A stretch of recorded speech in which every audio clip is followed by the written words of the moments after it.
ಸ್ನೇಹಿತರೆ, ಇಷ್ಟೊಂದು ಅಂದವಾಗಿ ಅರಳಿರುವ ಗುಲಾಬಿ ಹೂ ಗಿಡಗಳು ಕಳೆದ 6-7 ತಿಂಗಳಿಂದ ತೀರಾ ಹದಗೆಟ್ಟಿದ್ದವು.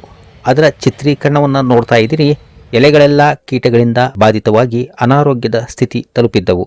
ಇಂತಹ ಗುಲಾಬಿ ಗಿಡಗಳನ್ನು ಕೇವಲ 15 ದಿನಗಳಲ್ಲಿ ತಮ್ಮ ಆರೋಗ್ಯ ಸುಧಾರಿಸಿಕೊಂಡು ಮೊಗ್ಗು ಮತ್ತು ಹೂಗಳನ್ನು ಕೊಡುವ ಉತ್ತಮ ಬೆಳವಣಿಗೆಯ ಹಾದಿ ಹಿಡಿಯುವಂತೆ ಮಾಡಿದ ಸಿಂಪಲ್ ಮಾರ್ಗ ಮತ್ತು ಪೌಷ್ಟಿಕ ಗೊಬ್ಬರದ ಬಗ್ಗೆ ಮಾಹಿತಿ ಅನಾವರಣ ಮಾಡಲಿರುವ ಇಂದಿನ ವಿಡಿಯೋ ನಿಮ್ಮ ಗುಲಾಬಿ ಗಿಡಗಳಿಗೂ ಮರಳಿ ಜೀವ ನೀಡಬಹುದೆಂಬ ಆಶಯದೊಂದಿಗೆ ವಿಡಿಯೋ ಸ್ಕಿಪ್ ಮಾಡದೆ ಅಂತ್ಯದವರೆಗೂ ನೋಡ್ತೀರಾ ಅಂತ ಭಾವಿಸುತ್ತೇವೆ. ಸ್ನೇಹಿತರೆ, ತಾವು ಮೇರಿಸ್ ಮನೆ ಗಾರ್ಡನ್ ಚಾನಲ್ ಅನ್ನು ವೀಕ್ಷಣೆ ಮಾಡ್ತಾ ಇದ್ದೀರಾ. ನಾನು ನಿಮ್ಮ ದೀಪಕ್ ಕುಮಾರ್ ಟಿಟಿ ತಮಗೆ ಆಧಾರದ ಸ್ವಾಗತವನ್ನು ಕೋರ್ತೇನೆ.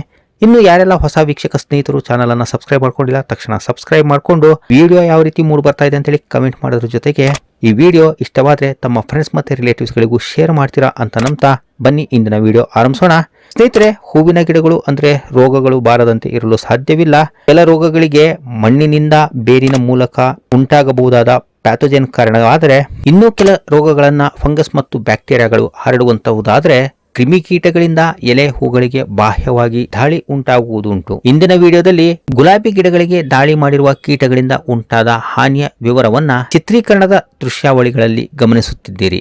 ಇಷ್ಟರ ಮಟ್ಟಿಗೆ ಗಿಡಗಳು ಹಾನಿಗೊಳಗಾಗಲು ಪ್ರಮುಖ ಕಾರಣಗಳೇನೆಂದ್ರೆ ಗಿಡಗಳ ಆರೈಕೆಯಲ್ಲಿ ವ್ಯತ್ಯಯವಾಗುವುದು, ಅಂದ್ರೆ ಪ್ರತಿನಿತ್ಯ ನಿಗದಿತ ಸಮಯದಲ್ಲಿ ನೀರನ್ನ ಕೊಡದಿರುವುದು, ಕ್ರಿಮಿ ಕೀಟನಾಶಕಗಳನ್ನ ನಿಯಮಿತ ಬಳಕೆ ಮಾಡದಿರುವುದು, ದ್ರವ ಮತ್ತು ಘನಗೊಬ್ಬರಗಳ ಬಳಕೆ ಮಾಡದೆ ಪಾಟಿನಲ್ಲಿರುವ ಮಣ್ಣನ್ನು ಕೆದಕಿ ಮಲ್ಚಿಂಗ್ ಮಾಡದೇ ಇರುವ ಕಾರಣದಿಂದ ಬೇರಿಗೆ ಉಸಿರಾಡಲು ಆಸ್ಪದವಿಲ್ಲದೆ ಆಮ್ಲಜನಕದ ಕೊರತೆಯಿಂದಾಗಿ ಸರಿಯಾದ ಆಹಾರ ತಯಾರಿಕೆಗೆ ಬೇಕಾದಂತಹ ಪೌಷ್ಟಿಕಾಂಶಗಳನ್ನು ಸರಬರಾಜು ಮಾಡುವಂತಹ ಜೀವಕೋಶಗಳು ನಿಶ್ಶಕ್ತವಾಗುವುದರಿಂದ ಗಿಡಗಳು ಆಂತರಿಕವಾಗಿ ದುರ್ಬಲವಾಗಿ ರೋಗ ನಿರೋಧಕ ಶಕ್ತಿ ಕಳೆದುಕೊಳ್ಳುವುದರಿಂದ ಕೀಟಗಳು ಬಾಹ್ಯವಾಗಿ, ಕ್ರಿಮಿಗಳು ಆಂತರಿಕವಾಗಿ ದಾಳಿ ಮಾಡುವುದರಿಂದ ಹಾನಿಗೆ ತುತ್ತಾಗಿ ಅಂತಿಮವಾಗಿ ಗಿಡಗಳು ನಶಿಸಿ ಹೋಗಬಹುದು.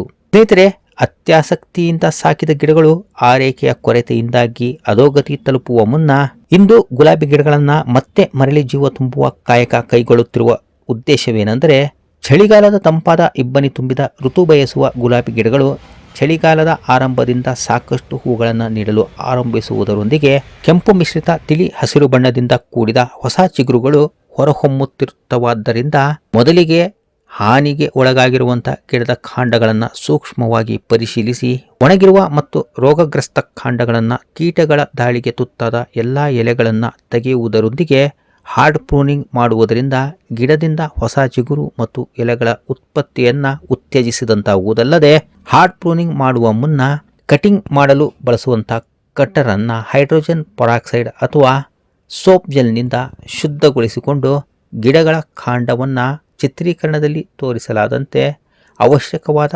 ಭಾಗದಲ್ಲಿ 45 ಡಿಗ್ರಿ ಆಂಗಲ್ನಂತೆ ಕಟ್ ಮಾಡಿ ಆ ಭಾಗಗಳ ತುದಿಗೆ ಅರಿಶಿಣದ ಲೇಪನ ಮಾಡುವುದರಿಂದ ಕ್ರಿಮಿಕೀಟಗಳಿಂದ ಹಾನಿಗೊಳಗಾಗಬಹುದಾದಂತಹ ಕತ್ತರಿಸಲಾದಂತಹ ಕಾಂಡಗಳನ್ನು ರಕ್ಷಿಸಿದಂತಾಗುವುದಲ್ಲದೆ, ಕಟ್ ಮಾಡಿದ ಕಾಂಡದ ಅಕ್ಕಪಕ್ಕದಿಂದ ಹೊಸ ಚಿಗುರು ಆರೋಗ್ಯದಿಂದ ಬೆಳೆಯಲು ಸಹಕರಿಸಿದಂತಾಗುವುದು.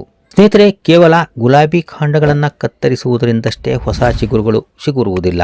ಈಗ ಗಿಡವಿರುವ ಪಾಟಿನ ಮಣ್ಣನ್ನು ಚೆನ್ನಾಗಿ ಕೆದಕುವ ಮುನ್ನ ಪಾಟಿನಲ್ಲಿ ಬೆಳೆದಿರಬಹುದಾದಂತಹ ಅನಾವಶ್ಯಕ ಕಳೆಗಳನ್ನು ತೆಗೆದು ಕಸ ಕಡ್ಡಿಗಳನ್ನು ತೆಗೆದು ಮಲ್ಚಿಂಗ್ ಮಾಡಿ ಪಾಟಿನ ಮಣ್ಣನ್ನು ಸಡಿಲಗೊಳಿಸುವುದರಿಂದ ಗುಲಾಬಿ ಗಿಡದ ಬೇರುಗಳಿಗೆ ಏರಿಯೇಷನ್ ಒದಗಿಸಿದಂತಾಗುವುದರಿಂದ ನಾವು ನೀಡುವ ಗೊಬ್ಬರಗಳಿಂದ ಪೌಷ್ಟಿಕಾಂಶಗಳನ್ನು ಹೀರಿಕೊಳ್ಳುವ ಸಾಮರ್ಥ್ಯ ಹೆಚ್ಚಿಸಿಕೊಳ್ಳುವಂತಾಗುವುದು. ಮಲ್ಚಿಂಗ್ ಮಾಡಿದ ನಂತರ ಗುಲಾಬಿ ಸಸಿಯ ಅತ್ಯುತ್ತಮ ಬೆಳವಣಿಗೆಗೆ ಅವಶ್ಯಕವಾದಂತಹ ಪೌಷ್ಟಿಕಾಂಶವುಳ್ಳ ಗೊಬ್ಬರ ನೀಡುವ ಸಮಯವಾದುದರಿಂದ ಘನಗೊಬ್ಬರದ ಮಿಶ್ರಣವನ್ನ ಮೊದಲೇ ತಯಾರಿಸಿ ಇಟ್ಟುಕೊಳ್ಳುವುದು ಒಳ್ಳೆಯದು. 10 ಗಿಡಗಳಿಗೆ ಸಾಕಾಗುವಷ್ಟು ಈ ಗೊಬ್ಬರದ ಮಿಶ್ರಣ ತಯಾರಿಸಲು 200 ಗ್ರಾಂ ಬಳಸಿದ ನಂತರದ ಕಾಫಿ ಪುಡಿ, ಅದರ ನಂತರ ಆನ್ಲೈನ್ ಮೂಲಕ ತರಿಸಿಕೊಂಡಿರುವ ಹಸುವಿನ ಸಗಣಿ ಗೊಬ್ಬರ, ಬಾಳೆಹಣ್ಣಿನ ಸಿಪ್ಪೆ ಒಣಗಿಸಿ ಮಾಡಿಕೊಂಡ ಪುಡಿ 200 ಗ್ರಾಂನಷ್ಟು, ಬೋನ್ ಮೀಲ್ 200 ಗ್ರಾಂ, ಬೇವಿನ ಹಿಂಡಿ ಪುಡಿ 200 ಗ್ರಾಂ, ಮೊಟ್ಟೆ ಸಿಪ್ಪೆ ಪುಡಿ 200 ಗ್ರಾಂ ಮತ್ತು ವರ್ಮಿ ಕಾಂಪೋಸ್ಟ್ ಹಾಗೂ ಎಪ್ಸಮ್ ಸಾಲ್ಟ್ ತಲಾ 100 ಗ್ರಾಂನಂತೆ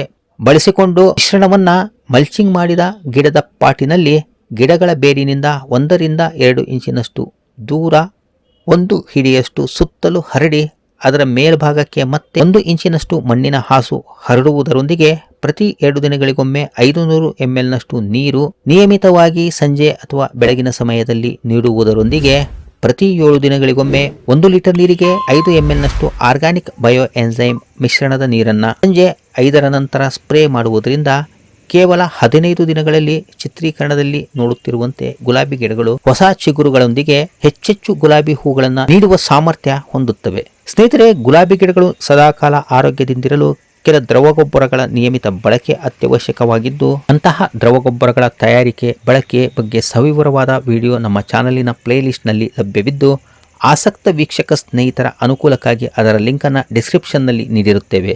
ಇದರ ಸದ್ಬಳಕೆ ಮಾಡಿಕೊಂಡು ಎಲ್ಲಾ ಋತುಗಳಲ್ಲಿಯೂ ಗುಲಾಬಿ ಗಿಡದಿಂದ ಸಾಕಷ್ಟು ಅಂದವಾದ ಹೂ ಹೊಂದುತ್ತೀರೆಂಬ ಮಾಹಿತಿ ಹಂಚಿಕೊಂಡ ವಿಡಿಯೋ ನಿಮ್ಮ ಗುಲಾಬಿ ಗಿಡಗಳ ರಕ್ಷಣೆ ಕಾಯಕದಲ್ಲಿ ಉಪಯೋಗವಾಗಿರಬಹುದೆಂಬ ಆಶಯದೊಂದಿಗೆ ಮತ್ತೊಂದು ಗಾರ್ಡನಿಂಗ್ ಮಾಹಿತಿ ಹೊತ್ತ ವಿಡಿಯೋದೊಂದಿಗೆ ಹಾಜರಾಗುತ್ತೇವೆ. ಅಲ್ಲಿಯವರೆಗೂ ಸರ್ವೇ ಜನ ಸುಖಿನೋ ಭವಂತು. Happy gardening. ಧನ್ಯವಾದಗಳು. ನಮಸ್ಕಾರ.